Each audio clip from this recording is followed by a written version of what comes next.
കരുതലിന്റെ സ്നേഹസ്പർശം AKG memorial cooperative hospital, Kannur. Mattannur Puliyangode bike വൈദ്യുതി തൂണിലിടിച്ച് മരിച്ച യുവാവിന് കണ്ണീരിൽ കുതിർന്ന യാത്രാമൊഴി. മട്ടന്നൂർ അമ്പലം റോഡിൽ ലയൺസ് ക്ലബിന് സമീപത്തെ കെ സച്ചിനാണ് മരണപ്പെട്ടത്. മൃതദേഹം പൊതുദർശനത്തിന് വെച്ചപ്പോൾ നൂറുകണക്കിന് ആളുകളാണ് അന്തിമോപചാരം അർപ്പിക്കാൻ എത്തിയത്.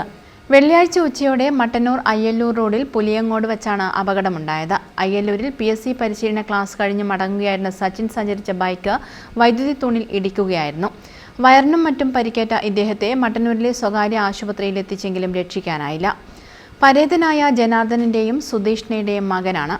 ആര്യയാണ് സഹോദരി. ജില്ലാ ആശുപത്രിയിൽ നിന്നും പോസ്റ്റ്മോർട്ടത്തിന് ശേഷം മൃതദേഹം ഉച്ചയോടെ നാട്ടിലെത്തിച്ച് മട്ടന്നൂർ ലയൺസ് ക്ലബ് പരിസരത്ത് പൊതുദർശനത്തിന് വെച്ചു. നാടിന്റെ നാനാഭാഗങ്ങളിൽ നിന്നായി നൂറുകണക്കിന് ആളുകളാണ് യുവാവിനെ അവസാനമായി ഒരു നോക്കു കാണാനെത്തിയത്. നഗരസഭാ chairman N. Shajid, CV Sasheendran, Biju Elakkuzhi, KV Jayachandran, Faseen Majeed തുടങ്ങിയവർ അന്തിമോപചാരം അർപ്പിക്കാനെത്തി. News bureau, Mattannur.